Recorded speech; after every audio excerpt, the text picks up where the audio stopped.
মক্কার যুগ ভিন্ন ছিল, শক্তি ছিল না তত। মুসলিমরা মার খেত যে, দাওয়াত দিত যত। বিধান ছিল এক এক পালন, কুরাইশ নেতাদের আড়ালে। চলত কঠিন নির্যাতন যে, শক্তিমত্তা বাড়ালে। মদিনার যুগ নয়তো তেমন শক্তি ভীষণ দেশে। বীর সাহসী আসহাব যে, আছে আনসার বেশে। পত্তলিকার ইয়াহুদ যে ভীষণ ব্যথা পেল, মুসলিমদের শৌর্য দেখে অহমিকা উড়ে গেল। আব্দুল্লাহ বিন উবাই ছিল ক্ষমতার লোভে পাপী। ক্ষমতার মুকুট ছিনিয়ে নিতে সে করছে দাপাদাপি। প্রিয় নবী এসে ভেস্তে দিল তার ক্ষমতার আশা। তরি যেন ডুবে গেল ঝড়ে, যাচ্ছে না আর ভাষা। সবাই মিলে পরাণ নবীকে রাষ্ট্রপ্রধানের মালা। আব্দুল্লাহ যে পারছে না আর লুকাতে মনের জ্বালা। ইয়াহুদীদের 3 গোত্র ছিল মদিনার ওই শহরে। লিপ্ত ছিল তারা বিভেদ লাগাতে আরব সৈন্য বহরে। ঘৃণা করিত আরবদের তারা, মনে করিত বোকা। সুদের টাকায় পাহাড় গড়তে দিত আরবদের ধোকা। জাগিয়ে রাখত যুদ্ধ তারা গোত্রপতিদের মাঝে। হাতছাড়া না করিয়া সুযোগ লাগাত তারা কাজে। করিত ঘৃণা আরবদেরকে নিজেদের বড় ভেবে।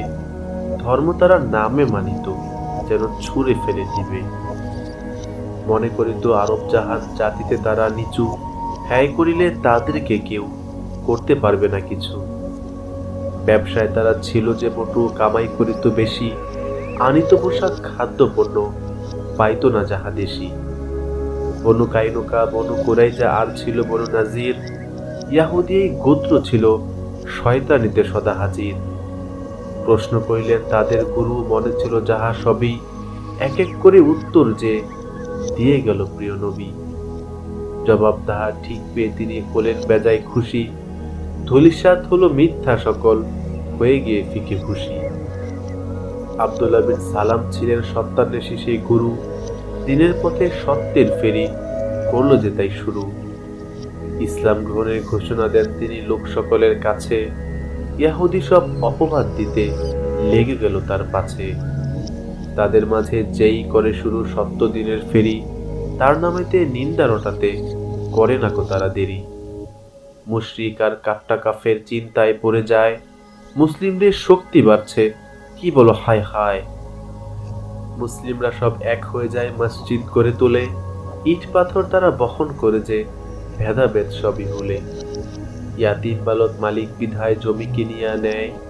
আনসার আর মুহাজির মিলে সমতল করিয়া দেয়। দেয়ালে ছিল কাঁচা ইট গাথা, আর ছিল যে কাদা। মসজিদ সাফ করিয়া সবাই অন্তর করিল সাদা। পবিত্র এই মানুষগুলোকে বাঁধলেন নবী ভ্রাতৃত্বের এক ডোরে। উকি দেয় রবি বিজয় হাসি নিয়ে, কাক ডাকা ওই ভোরে। মুহাজিরের সাথে আনসারের বন্ধন ছিল সে এক মায়া। যেন সম্মিলন হলো আলোর সাথে অদ্ভুত এক ছায়া। দুর্বল আর দরিদ্র অনেক মুহাজির ছিল যারা, সম্মানে ছিল পাহাড় সম দিনের পথে তারা। আনসারেরা সরল ছিল মুহাজিরদের কাছে টানে। ছোট্ট রুটি অর্ধেক রেখে বাকিটা দিতে ভালো করেই তারা জানে।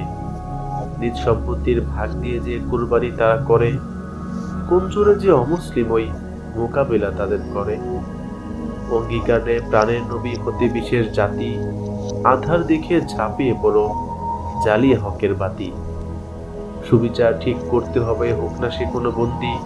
হক ছাড়িয়া অন্যায় পথে যাবে না আটা কোনো ফন্দি। ফিতনা ফাসাদ যেই করুক না নিষেধ করবে তারা। সম্মিলিত বাধা দিতে হবে, জুলুম করবে যারা। সমঝোতা মেনে কাঁধে কাঁধ রেখে চলতে সকলকে হবে। জুলুমের কোনো শিকার হলে সে সাহায্য পাবে যে তবে। হয় যদি কোনো মতবিরোধ ওই তোমাদের সাথে কারো, কি করিতে হইবে তখন বলতে কি তুমি পারো। খুঁজিতে হইবে কোরআন হাদিসে, এক মনে যেন মানো। ইমানের ওই শর্ত যে তাই, তুমি কি সেটা জানো। করলেন নবী আদর্শ সমাজ, ভেদাভেদ সব খুলে। আনতবাদামী ডালগুলো যেন ভরে গেল সোনালি ফুলে। মুসলিম সব ভাইয়ের জন্য তাই পছন্দ করো। নিজের জন্য যা কিছু তুমি যেভাবে আঁকড়ে ধরো। প্রতিবেশী যেন সদা তোমার কষ্ট থেকে দূরে থাকে। ভয় করিও নতুবা তোমায় জাহান্নামই ডাকে। রাখবে নিরাপদ মুসলিমদেরকে, ভালো যদি কেহ হতে চায়, উত্তম কোনো বিধানের চেয়ে নাহি কেহ খুঁজে পায়। সকল মুমিন একটি মানুষ, চোখে যদি ব্যথা হয়, সারা দেহে যায় যে ছড়িয়ে, কেমন বলো সয়। মুসলিম সব ভাই ভাই আর একে অপরের শক্তি, হারাইও না কবু পারস্পরিকই ভালোবাসা ভক্তি। রাখো যদি গোপন ভাইয়ের দোষ তোমার অপর মানুষ থেকে, রোজ কিয়ামতে তোমার দোষগুলো রাখবেন প্রভু ঢেকে। জমিনবাসীর উপর দয়া করো যদি, না করো কোনো ক্ষতি, প্রভুর দয়া পাবে যে তুমি, ছুটবে তোমার প্রতি। পেট ভরে কেবল খাও যে তুমি, মুমিন তুমি নও, অনাহারী ওই প্রতিবেশীর প্রতি মনোযোগী যদি না হও। পথ থেকে কষ্টদায়ক বস্তু সরানো ইমানের এক শাখা, যেন ছায়ের নিচে যত্ন করি ওই ধন ভাণ্ডার রাখা। বস্ত্রহীনকে বস্ত্র দাও তুমি, ক্ষুধার্তকে আহার দাও, ছোট ছোট এই আমলের কিস্তি মেয়ে জাহান্নাম থেকে সরে যাও। শেষ নবীর এই বাণীগুলো শুনে ঐক্যবদ্ধ হয় মহৎ সেই জাতি, যেন জুলুম হারা সোনালি রোদে পাখ পাখালি শুরু করে মাতামাতি।